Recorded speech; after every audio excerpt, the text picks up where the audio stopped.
Hello and welcome to another episode of PodcastDX, the show that brings you interviews with people just like you whose lives were forever changed by a medical diagnosis. I'm Lita. And I'm Jean Marie. And I am Ron. Collectively, we are the hosts of PodcastDX.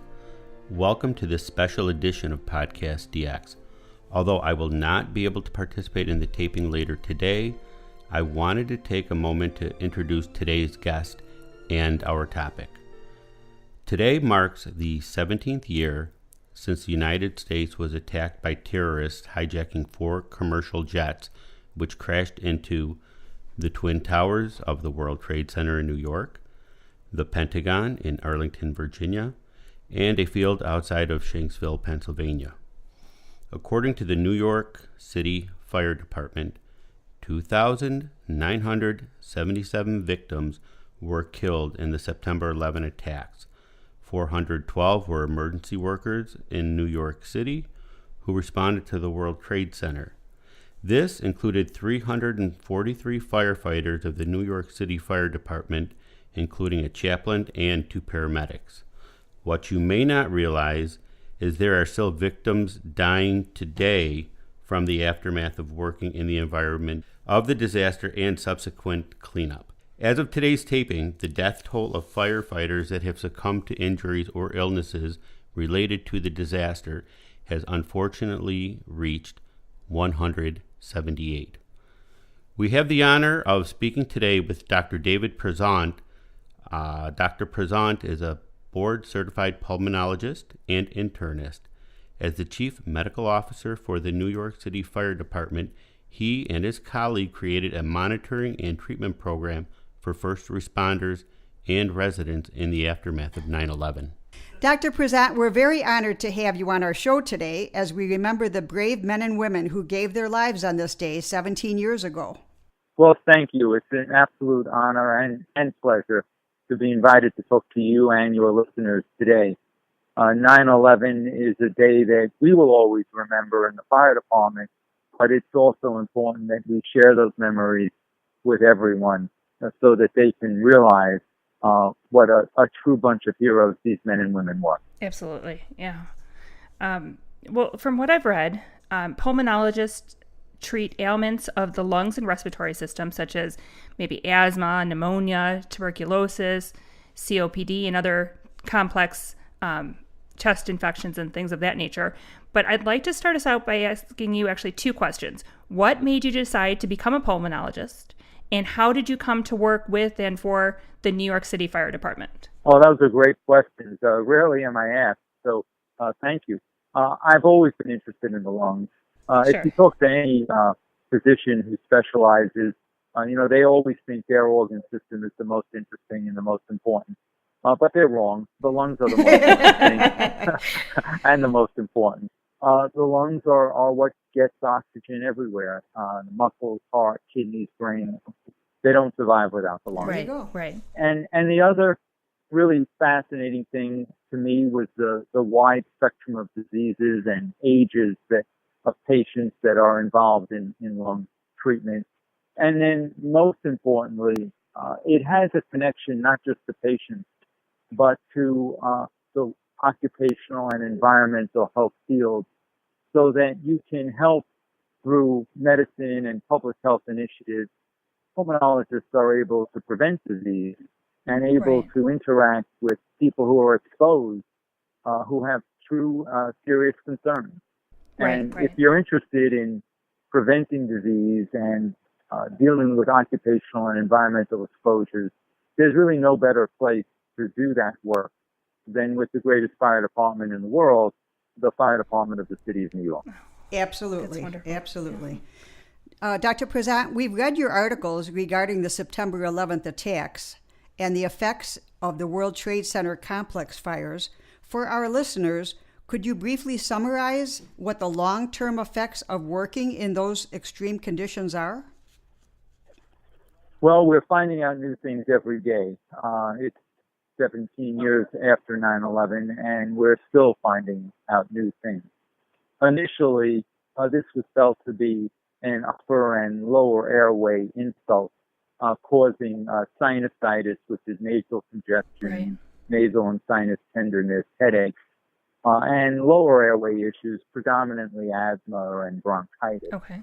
Over time, we learned that everything we were inhaling, the various different toxic dusts made up of chemicals of combustion and chemicals of jet fuel and building materials that were pulverized and therefore inhalable.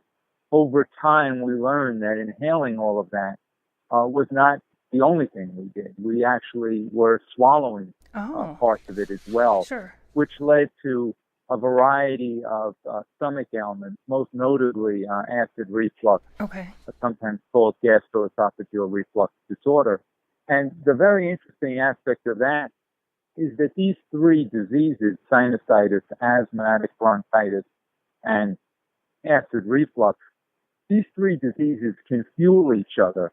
It's often called the one airway paradox, where if you have a sinus drip, it worsens your asthma. If you have acid reflux, you see, you're inhaling that acid reflux as it comes up, and that worsens your asthma. So you have to treat all three conditions to get improvement.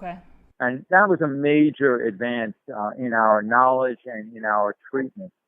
In addition to that, right away, we realized and we found a variety of mental health issues.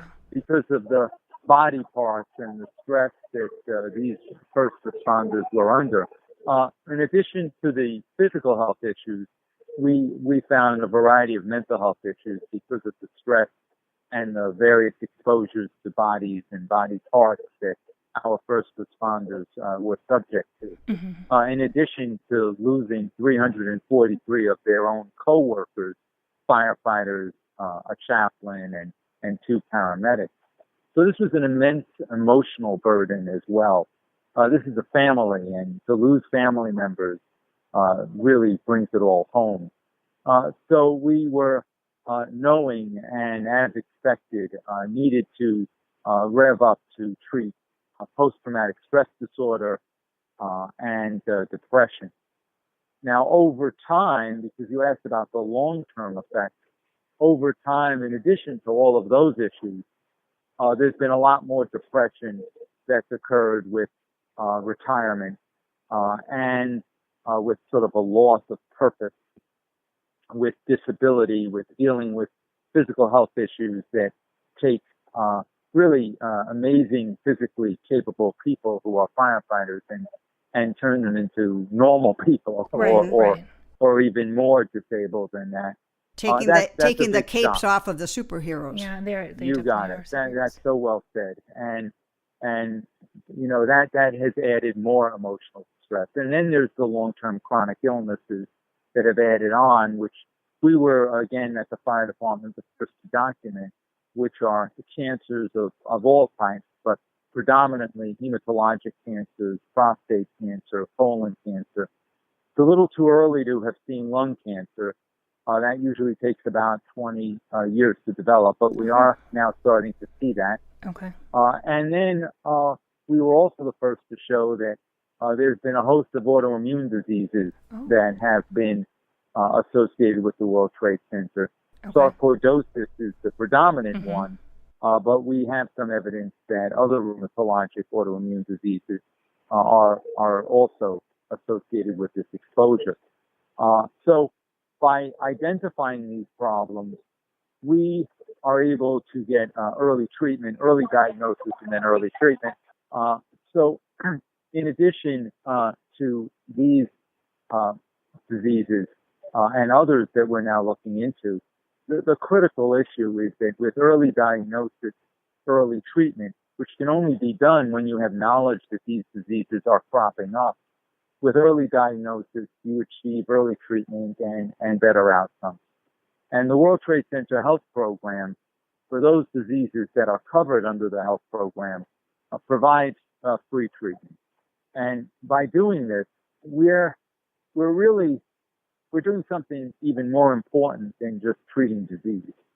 What we're doing is we're fulfilling our ethical and moral covenant with everyone that ran into those buildings that day with everyone that was exposed during the very intense rescue recovery effort over the next 6 to 10 months.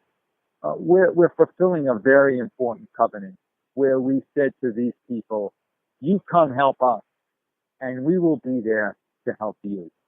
And it's been immensely fulfilling, both as a physician, but also knowing these great men and women and being able to give back something to them. That's wonderful. Yes. Yeah, I think we can all appreciate that. Dr. Prezant, as we've been looking through photos online as 9/11, the anniversary of these horrific attacks and the aftermath comes back into play, we couldn't help but notice how many of the first responders were not wearing breathing protection at when the photos were taken. And we can't imagine the overwhelming task that they had in front of them. And it may not have always been on anyone's mind or even possible at the time for these first responders to wear respirators during their arduous task of recovery and all of the work that they had to do.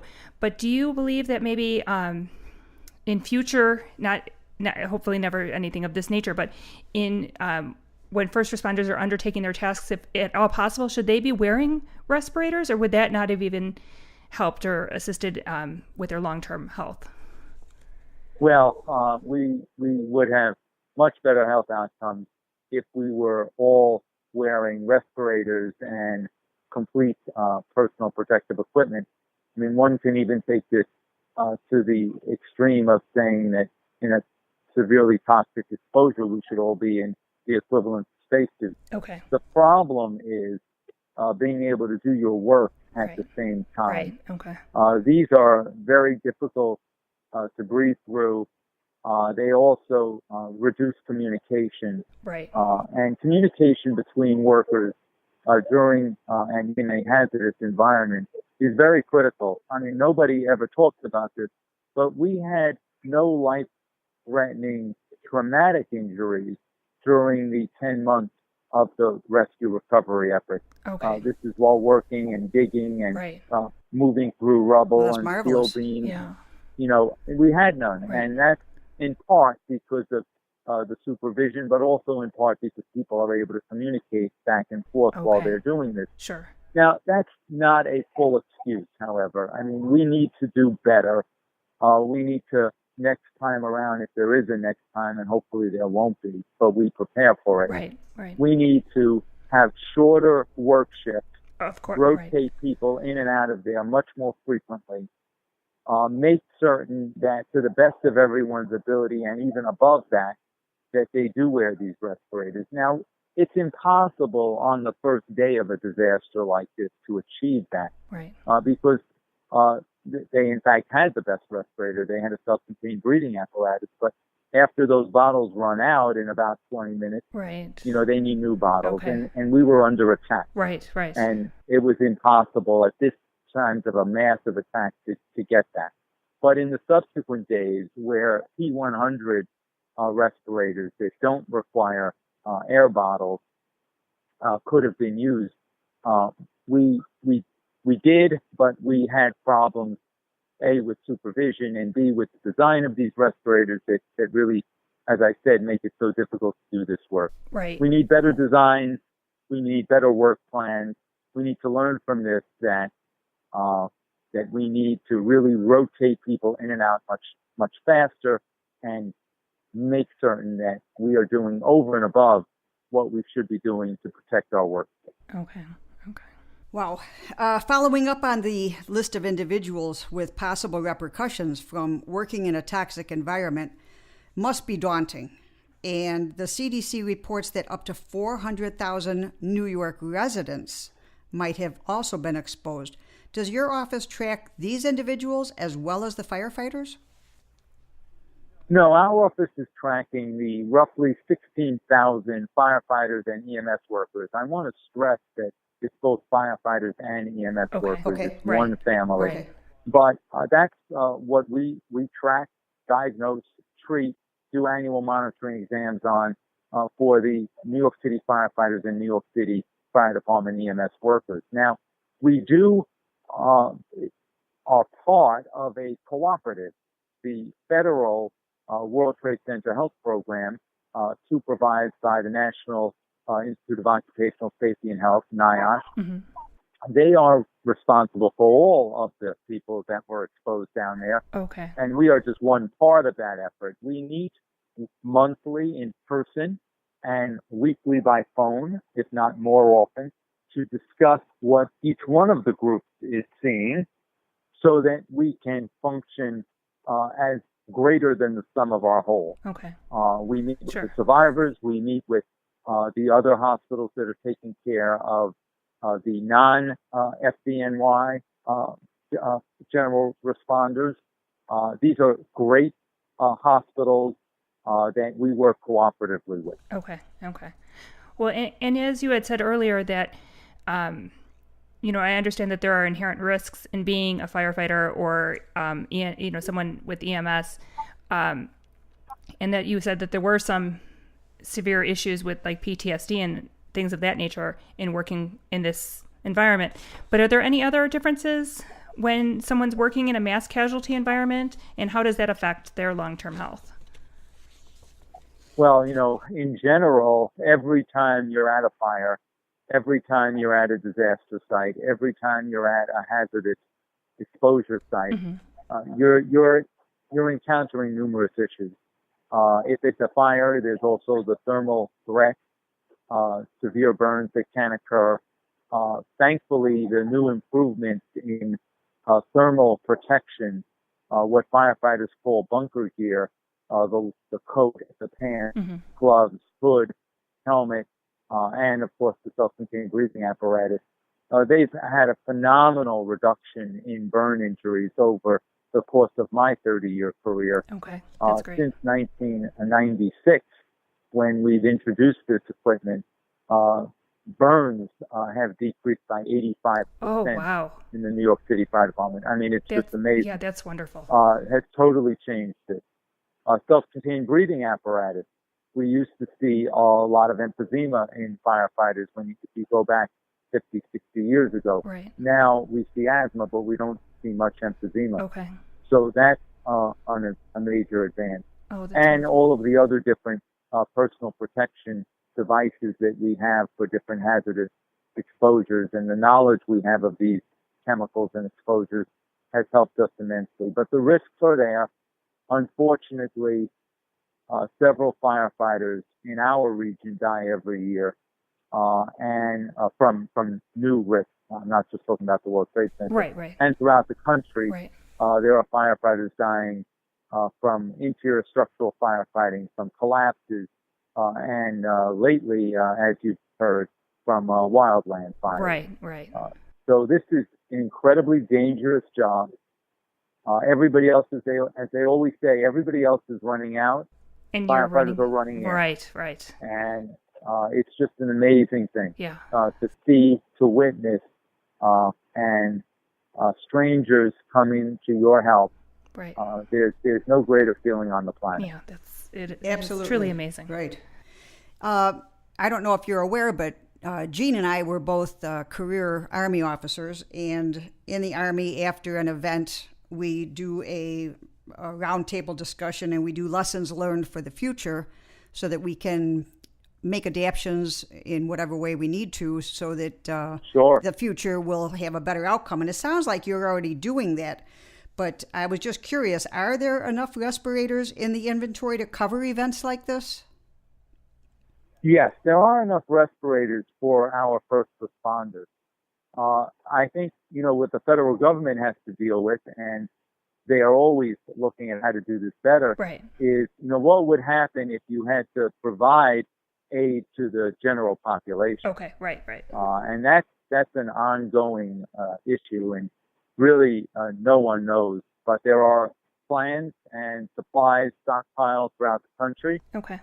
so that we can do better next time, and each time, as you said, learn from this and keep doing better. And then one other question, a follow-up. Are the respirators also keeping the firefighters from inhaling the heat, or do they only stop the smoke? In other words, are they still getting burns as they inhale, or does it stop everything? No. So the self-contained breathing apparatus does prevent inhalation burn. Okay. Because it's bottled air, it's cooled air. Okay, good. So that is not a problem. Good. Of course, if the SCBA runs out, Right. If it falls off, Right. then we have problems. Right. Okay. Thank you. And Doctor, as you had said, it takes a while, not a while, but it can take up to 20 years or so before lung cancer is seen. Are the emergency workers being evaluated on a regular basis now to see if they are developing lung cancer, or is there a protocol for that in place? Yes. So we were, once again, the first to start annual medical monitoring of all of our World Trade Center exposed firefighters and EMS workers. Okay. We actually were able to do that starting 4 weeks after 9/11, Oh, wow. which is an amazing Yes. accomplishment. And gradually, with the help of NIOSH and our hospital partners, we've been expanding the things that we do so that while we were doing lung cancer screening with chest CAT scans right from the very beginning, over the last 3 or 4 years, we've expanded that markedly. And this is a way that we can do early diagnosis and early treatment, but especially for lung cancer. Okay. The only cure for lung cancer is if it's found early. Okay. Sure. And over the years, we've learned that asbestos and what damage that can cause. Are there other substances that firefighters are still exposed to that you wish would eventually be weeded out of the building materials industry? Well, the firefighters have done a lot of research in this. I direct anybody who has an interest in this to both the International Association of Firefighters website as well as the NIOSH, National Institute of Occupational Safety and Health website. Okay. They have a list of chemicals that they would like to get out of the industry. Okay. Not just asbestos, which is predominantly in older buildings, thankfully. Right. Lead, again, Sure. predominantly in older buildings. But there's a variety of fire retardants that have been of some value in reducing fires. But now there are alternatives to that are much safer in terms of a human exposure. Okay. So there's been a great interest now in trying to move to these more modern, safer fire retardants. That's great that they're improving constantly. Yeah. And I was reading an article about how they're using natural systems such as they're being inspired by termites and termite structure building in reducing fire spread and keeping a building naturally cooled and possibly providing fire blocks in wilderness settings. And it's just an unusual and unique thing to use biometrics in order to prevent the spread of fires. And I find that's absolutely fascinating. But Yeah. I am curious what our listeners can do to help support their local fire department and firefighters and EMS. I mean, obviously, preventative steps such as smoke detectors, fire extinguishers, monitoring closely if you have an open flame in your home. All of those things are things we can all do to help, just prevent fires and also keep everyone safe. But what else can we do to help support our local fire department and firefighters and EMS and those in New York who we absolutely applaud and give our hearts to? Well, again, thank you for such an interesting and really very insightful question, because we're a community and we all work together to make all of us safer. Right. So, clearly supporting firefighters, EMS workers, police workers, all of our first responders, and making certain that they have a livable wage Oh, sure. is really the start of it. Okay. Because we are all taxpayers and our taxes need to go in a lot of directions, but we shouldn't forget these heroes. Right. The other thing in a sort of safety manner is learning CPR, Okay. cardiopulmonary resuscitation techniques. They are now much easier to do. You don't need to actually do rescue breathing. You just need to do rescue percussion. The American Heart Association has a website, and many other groups have the same, where you can go on and learn how to do CPR. Okay. Great. The way to survive a heart attack is not to wait for EMS, but to call EMS, call your fire department, but start CPR right away. Okay, great. You've mentioned the smoke detectors. Right. Critical to not just have them, but to change the batteries once a year. Sure. During daylight savings time is a really important time to change those batteries for the ones that need batteries. Right. We actually give out free batteries on Halloween in addition to candy. We give all the parents batteries as a reminder. That is great. Yeah. That is really great. And then there are other things. There's been an increase in fires from candles. Right. Both religious, spiritual, and romantic in nature. These candles are great, but they can tip over. So you need to have a safe way to use these candles. Okay. Not smoking, both for its own health perspective, but also falling asleep while you're smoking or carelessly dealing with ashes. Right. Those are ways not smoking can reduce fires. These are all very, very important things for our wildland fires. They're equally important. Every ash is a potential start of a fire. Okay. So good point. We need to be cognizant of that. I think more and more we are. It's a great country. It's a great community, and we all need to work together to achieve our lifelong pursuit of health and happiness. Okay. Excellent. Absolutely. Excellent. Thank you. Well, thank you for joining us today, sir. We appreciate the insight into the struggles that some are still enduring so many years after that terrible day. Yes. Thank you, Dr. Prezant. Well, thank you for having me. And we really appreciate everything that you're doing to assist everyone, the brave men and women in New York, and how that's going to affect people around the world. And it's just, we're really, I can't say how appreciative we are. We really, we appreciate thank you.